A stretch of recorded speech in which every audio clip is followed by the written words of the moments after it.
Bukas, pagpatak ng alas 12, sabay-sabay tayo Bulaga! Tuning today, Dappercats. See you tomorrow. Bukas, pagpatak ng alas 12, sabay-sabay tayo Bulaga!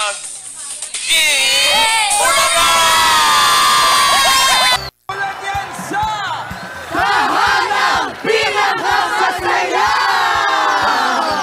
Teka. Hindi yan ang title natin. Ito po ang Bulaga!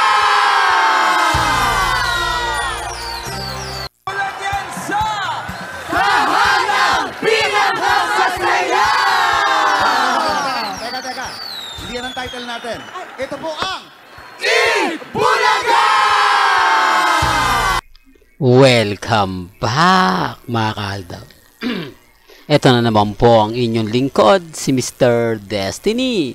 At magbibigay po tayo ng pinakamainit na update po ngayon sa social media. Nakakatawa naman po, hindi po ba? Ano to?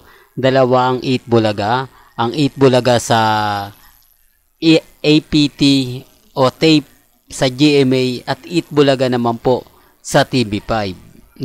Di po ba? Hindi ko alam, mga kaaldab, kung ano po yung gustong kumbaga tahanang masaya, di po ba, na pinalitan nga na naman po nila ng 8 Bulaga. Natatawa lang po ako kasi hindi mo alam kung nangaasar lang ba o talagang may pinapatamaan, di po ba. Pero gaya ng sinabi ko, panalo po kasi yung 8 Bulaga o yung EAT. Sila po yung pinabura ng korte. Sila po yung masasabi natin na kumbaga legit na nagmamay-ari nga po raw sa 8 Bulaga, hindi po ba? Samantalang ang masayang tahanan nga sa tape o sa GMA tape talagang iba. Ito naman po yung sinasabi, hindi po ba? Matatawa ka po talaga yung hidbaan na hindi na talaga matatapos, no? Kumbaga talagang ano na sila, kumbaga bukas pagpatak daw po ng alas 12, sabay-sabay tayo mag-8 Bulaga, sabi nga po ni Bossing. Dito naman po kay Paulo, hindi yan ang title natin. Ang title natin ay 8 Bulaga. Di po ba? May mga bagay-bagay po na matatawa ka talaga, lalo na po sa live. Sabi ko nga po sa inyo, kung gusto nyo po manood ng mga kaganapan, kung gusto nyo po ng mga update na talagang okay lang, pabor, bahala po kayo. Di po ba? Ang sa akin lang, kung ano lang po yung latest, kung ano lang po yung trending, doon lang po kayo. Huwag po kayong basta-basta magpapadala sa mga sinasabi ng iba, pahayag po ng iba. Ang importante lang naman po dito, mga kaaldab, maging updated ka. Di po ba? Kung ano yung latest, kung ano yung trending, doon lang. Kaya nga po, ang daming mga nagsasabi sa akin, ako, fake news ka, Mr. Destiny. Lahat ng mga sinasabi mo, hindi totoo. Lahat ng komento mo, fake news. Okay lang naman po, wala naman pong pilitan, di po ba? Sabi ko nga po sa inyo, kung ano lang po yung latest, kung ano lang po yung trending, dun lang po tayo. Di po ba? Wag po kayong basta-basta maniniwala sa mga sinasabi at pahayag po ng iba. Ang importante lang naman po, mga kaaldab, kung ano lang po yung latest, kung ano lang po yung trending, dun lang po tayo.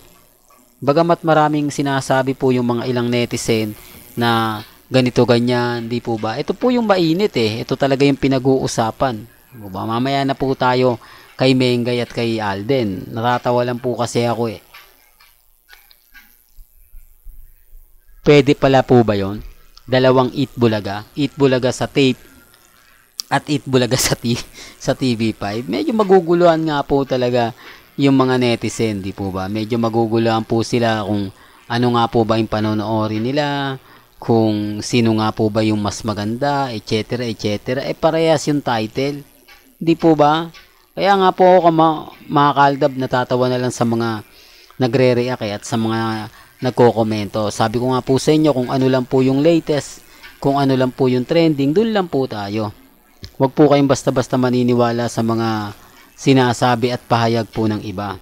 Ang importante lang naman po, mga kaaldab, kung ano po yung latest, doon lang po tayo. Sa mga magsasabi po ng mga, hindi, ganito yan, totoo yan, yung 8 Bulaga nasa TV5 na. Alam naman po natin yan. Ang sa akin lang naman po, nagbibigay lang tayo ng mga ganap, nagbibigay lang po tayo ng update. Kung ano po yung sabihin nila, kung ano po yung komento nila, okay lang yan, normal lang yan. Ang importante lang naman po, kung ano yung latest, kung ano yung trending, doon lang po tayo. Huwag po kayong basta-basta maniniwala sa mga sinasabi at pahayag po ng iba. Ang importante lang naman po sa akin, kung ano po yung latest, kung ano yung trending, doon lang. Tapos sasabihin nila, nako Mr. Destiny, fake news ka, lahat ng sinasabi mo, hindi totoo. Lahat ng komento mo, bali ano yan, wala yan, etc. etc. Di po ba? Gaya nga po ng pinapaliwanag ko sa mga taong dumadaan at bumibisita. Sa mga nagsasabi ng, fake news ka Mr. Destiny. Kumbaga lahat ng sinasabi mo hindi totoo. Lahat ng komento mo hindi totoo.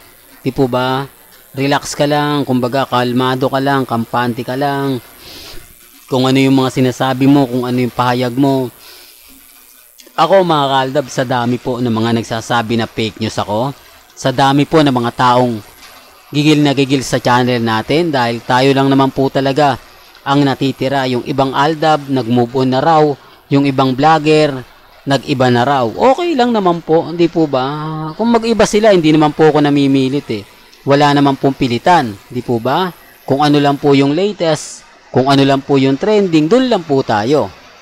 Gaya nga po ng mga pinapaliwanag ko, mga kaaldab, di po ba? Kaya nga po ako 101% updated na updated sa Instagram, sa Twitter, sa Facebook. Lagi po tayong panalo sa mga bagay na ganyan. Kaya nga po pag sinasabi kong trending na naman si Mengay, trending na naman si Alden, trending na naman si o ang Itbulaga, madami, ay hindi trending yan. Wala namang pong pilitan, di po ba? Sinasabi ko lang naman po yung mga nakikita ko. Sinasabi ko lang naman po yung mga napapanood ko. Kaya nga po ako, kampante, di po ba? Kung ano pa po yung sabihin nila, kung ano man po yung komento nila, relax lang.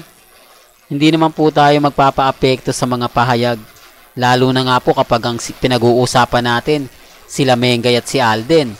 Di po ba? Ang dami kasing mga sinasabi, ang daming mga komento, keso ganito, keso ganon. Relax lang. Di po ba? Hindi naman po natin kailangan pang ganito ganyan, pilitin. Sabi ko nga po sa inyo kung ano lang po yung latest, kung ano lang po yung trending, kung ano lang po yung pinag-uusapan, doon lang po tayo. Di po ba? Wag po kayong basta-basta maniniwala sa mga komento, sa mga ganito, sa mga ganon. Relax lang. Ang importante lang naman po dito, yung mga napapanood ninyo eh. Di po ba? Sabi ko nga kung nasa live po kayo, matatawa po talaga kayo eh. Live kayo ng EAT sa Facebook, sa YouTube, tapos lipat kayo sa live naman po ng ng Itbulaga tape. Ang dami. Masarap dahil kanya-kanyang batuhan, kanya-kanyang mga kumbaga parinigan na normal lang naman po na nangyayari. Normal lang po na mapapanood natin. Pero relax lang. Sabi ko nga po sa inyo, kung ano lang po yung latest, kung ano lang po yung trending, doon lang naman po yung pinag-uusapan natin eh. Sa mga ayaw pong maniwala, sa mga lagi nagsasabi ng, hindi, fake news yan si Mr. Destiny.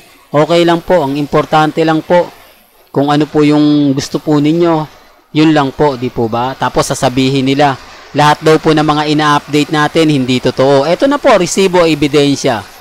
Kasi kung hindi ko po ito ipapakita, kung hindi ko po ito sasabihin, wala na, di po ba? Kumbaga, hahanapan nila tayo ng resibo. Nasaan yung resibo mo, Mr. Destiny? Nasaan yung ebidensya mo? Eto na, pinapakita ko na, para lang klaro, para lang po alam po nila. Kasi mahirap naman po magsalita ako na magsalita, tapos wala namang resibo. Mahirap naman po ako magkomento, tapos wala naman pong ebidensya. Matatalino po yung viewers natin, di po ba? Kapag ako, hahanapan nila tayo ng resibo. Kapag yung iba, okay lang na walang resibo. Di po ba napaka-bias? Di po ba hindi patas? Well, hanggang dito na lang po yung updates natin, mga kaaldab. Kaya kung gusto nyo pa po ng pinaka-latest at sariwang update, abay tumutok lang po kayo dito po sa channel ni Mr. Destiny para updated po kayo sa mga latest at sa mga bagong video po na ilalabas po natin. maya-maya lang. Hanggang sa muli, salamat po sa panonood at pakikinig.